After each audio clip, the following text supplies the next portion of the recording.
Hello అండి, నమస్తే. Welcome to divine insights. ఇవాళ ఈ వీడియోలో మీనాక్షి అమ్మవారి యొక్క దేవాలయం గురించి, అలాగే మదురై పురాణ గాథల గురించి తెలుసుకుందాం. ఎవరైతే నా ఛానల్ని ఫస్ట్ టైం చూస్తున్నారో వారు లైక్ చేయండి, షేర్ చేయండి అండ్ సబ్స్క్రైబ్ చేయండి. పక్కనే ఉన్న బెల్ ఐకాన్ని క్లిక్ చేయండి. అప్పుడు నా వీడియోస్ మీ మొబైల్కి నోటిఫికేషన్ వస్తాయి. ఇంకా లేట్ చేయకుండా టాపిక్లోకి వెళ్ళిపోదాం. మనకి మదురై అన్న పేరు వినగానే గుర్తుకు వచ్చే దైవం మీనాక్షిదేవి. అయితే ఈ మీనాక్షి అమ్మవారి దేవాలయం తమిళనాడులోని చెన్నైకి 400 కిలోమీటర్ దూరంలో ఉంది. మదురైలోని వేగాయి నది ఒడ్డున ఉన్నది. ఈ ఆలయం భారతదేశంలోని పురాతన ఆలయంలో ఒకటి. ప్రపంచం నలుమూలల నుండి వేలాది మంది భక్తులు ప్రతిరోజు మీనాక్షిదేవి ఆలయాన్ని దర్శించుకుంటారు. 1000 స్తంభాలతో కట్టిన మండపం ఎంతో అందంగా కనిపిస్తుంది. ఇది తమిళ కళలైన సంగీత, భరతనాట్యంకు వేదికగా చెబుతారు. మదురైలో ప్రముఖంగా చెప్పుకోవలసిన మీనాక్షి సుందరేశ్వర దేవాలయం. ఈ దేవాలయంలో ఈశ్వరుడు, మీనాక్షిదేవి విగ్రహాలు ఉన్నాయి. చేపకళ్ళ ఆకారంలో అతి సుందరంగా ఉన్న మీనాక్షిదేవితో పాటు ఈశ్వరుడు సుందరేశ్వరుడిగా కొలువై ఉన్నాడు. ప్రతిరోజు వేలాది మంది భక్తులతో ఈ ఆలయ ప్రాంగణం ఎప్పుడూ రద్దీగా ఉంటుంది. కోరిన కోరికలు తీర్చే మధుర మీనాక్షి దేవి గురించి ఇంకా ముందు తెలుసుకుందాం. ఈ ప్రదేశంలోనే శక్తిదేవి మానవ రూపంలో అవతరించి పాండ్య యువరాణిగా పరిపాలించి భక్తుల రక్షణ కోసం దివ్యమైన మహిమలను ప్రదర్శించిన శివుని భార్యగా మారింది. చిరునవ్వులు చిందించే ఆ రమణీయ ప్రదేశం నడుమ అద్భుతమైన సముదాయం ఎంతో దూరంలో ఉన్నా చూసేవారిని ఆకర్షిస్తుంది. ముందుగా మీనాక్షిదేవిని దర్శించుకుని ఆ తరువాత సుందరేశ్వర స్వామిని సేవించడం ఇక్కడ సంప్రదాయం. అందుచేత తూర్పు వైపున ఉన్న అష్టాశక్తి మండపం గుండా ఆలయంలోకి ప్రవేశించాలి. ఇంకా లేట్ చేయకుండా మదురై పురాణ గాథ గురించి చెప్పుకుందాం. ఒకానొక సమయంలో దివ్యలోకానికి అధిపతి అయిన ఇంద్రుడికి బ్రహ్మహత్య పాతకం చుట్టుకున్నది. పాప పరిహారార్థం ఇంద్రుడు ఎన్నెన్నో క్షేత్రాల్లో తపస్సు చేశాడు. మదురై వద్ద కదంబవనం దాటుతూ ఉంటే తలవని తలంపుగా అతడికి పరిహారం జరిగింది. ఏమి జరుగుతుందో పరిశీలించిన తర్వాత ఆ కదంబ వృక్షం కింద స్వయంభూలింగం ఉందని తెలిసింది. అప్పుడు ఇంద్రుడు స్వర్ణ కమలాలతో ఆ లింగాన్ని పూజించాడు. పూజ అయిన తరువాత ఒక దివ్య విమానం నిర్మించి తన దేవలోకానికి తిరిగి వెళ్లిపోయాడు. ఇంకో విషయం ఏమిటంటే ధనంజయన్ అనే వ్యాపారి ఆ రాత్రి వస్తూ దారిలో రాత్రి పడేసరికి ఆ ఆలయం విశ్రాంతి కోసం ఆగాడు. ఆలయం లోపల పూజలు జరుగుతున్నట్లు గుర్తించారు. వెంటనే ఈ విషయం మనపూర్ను పరిపాలిస్తున్న ప్రభువు కులశేఖర్ పాండ్యన్కు ఈ విషయం తెలియజేశాడు. ఆ రాజు అరణ్యానికి వచ్చి దైవాన్ని పూజించాడు. తదుపరి పాండ్యరాజులకు ముఖ్య పట్టణమైన మదురై నగరాన్ని తీర్చిదిద్ది చక్కటి ఆలయాన్ని నిర్మించిన ప్రభువు ఈ కులశేఖరుడే. కులశేఖర్ పాండ్యన్ తర్వాత గద్దె ఎక్కిన రాజు మలయధ్వజ్ పాండ్యన్. అతనికి సంతానం లేదు. అందుకని తన భార్యతో కలిసి కాంచన పూలతో సంతతి కోసం యజ్ఞం చేశాడు. యజ్ఞకుండం నుంచి 3 రమ్ములతో ఉన్న 3 ఏళ్ల బాలిక బయటకు రావడంతో దంపతులు షాక్ అయ్యారు. అప్పుడు ఒక దివ్య స్వరం ఆ దంపతులను కలవరపడవద్దని చెప్పింది. అలాగే ఈ అమ్మాయి తన భర్తను గుర్తించినప్పుడు 3వ రమ్ము అదృశ్యమవుతుంది అని చెప్పారు. ఈ అమ్మాయిను తడాతగైగా ఒక రాజకుమారుల్లా పెంచారు ఆ దంపతులు. ఆమె యుద్ధ విద్యలన్నిటిలో కౌశల్యం గడించింది.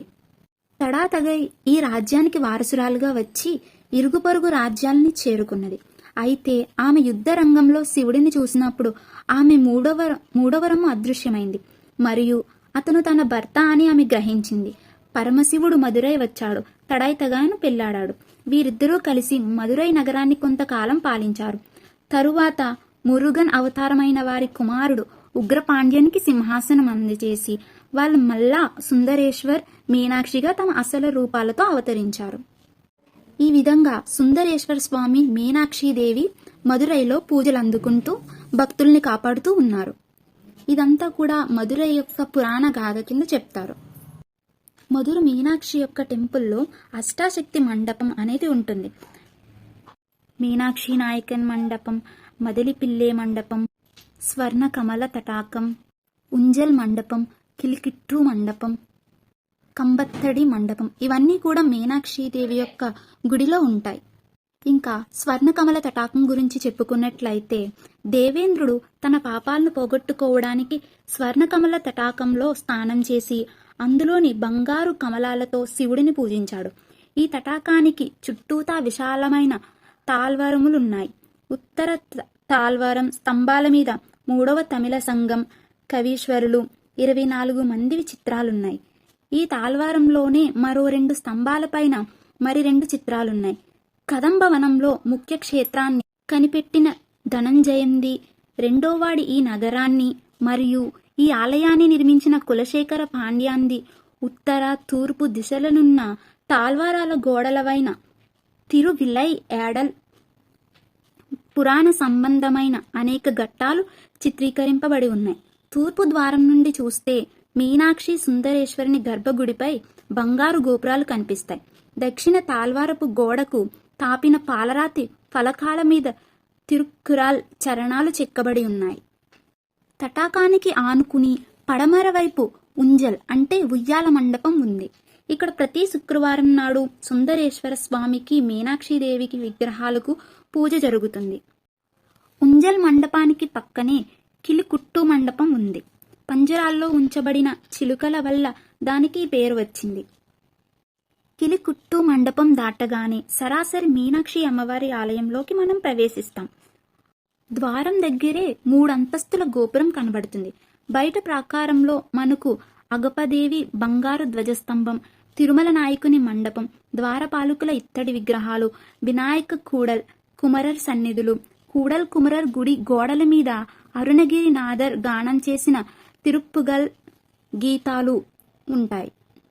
మీనాక్షిదేవి సన్నిధి నుంచి కిలికుట్టు మండపం మీదుగా తిరిగి వస్తుంటే ఉత్తరపు చివర దక్షిణాభిముఖంగా వెలిసిన ముక్కురుని వినాయకర్ అక్కడ దర్శనమిస్తాడు. 8 అడుగుల గల ఎత్తుగల ఈ వినాయకర్ మహావిగ్రహం తిరుమల నాయకుడు వండియూర్ తెప్పకులం తవ్వేటప్పుడు దొరికింది. జ్ఞాన సంబంధర్ 3వ తమిళ సంఘపు బయటి ప్రాకారంలో ప్రతిష్ఠించారు. ఈ క్షేత్రానికి ఎదురుగా ప్రసిద్ధి చెందిన కంబత్తడి మండపం ఉంది. విష్ణువు యొక్క అవతారాలను వర్ణించే అనేక చిత్రాలన్నీ కూడా ఈ కంబత్తడి మండపంలో ఉంటాయి. ఇక్కడే వీరభద్ర, అఘోర వీరభద్ర, కాళీ మరియు ఊర్ధ్వ విగ్రహాలున్నాయి. ఈ అద్భుతమైన శిల్పాలు మనల్ని ఊహల ప్రయాణంలోకి తీసుకుని వెళ్తాయి. ప్రత్యేకించి ఈ మండపం మనల్ని విస్మయానికి గురి చేసే గొప్ప శిల్ప ప్రదర్శనశాలగా మనల్ని ఆశ్చర్య సాగరంలో ముంచెత్తుతుంది. తరువాత సుందరేశ్వర్ సన్నిధి, 1000 స్తంభాల మండపం, ఇవన్నీ కూడా ఎంతగానో భక్తుల్ని ఆకట్టుకుంటుంది. మీరెప్పుడైనా మధుర మీనాక్షిదేవి గుడికి వెళ్ళినప్పుడు నేను చెప్పినవన్నీ తప్పకుండా దర్శించండి. ఈ వీడియో మీకు నచ్చుతుందని అనుకుంటున్నాను. Thank you for watching. నా వీడియో నచ్చినట్లయితే లైక్ చేయండి, షేర్ చేయండి, సబ్స్క్రైబ్ కూడా చేయండి. పక్కనే ఉన్న బెల్ ఐకాన్ క్లిక్ చేయండి. ఈ వీడియోలో కనిపించినట్టు నా వీడియోని లైక్ చేయండి, షేర్ చేయండి అండ్ సబ్స్క్రైబ్ కూడా చేయండి. పక్కనే ఉన్న బెల్ ఐకాన్ క్లిక్ చేయండి.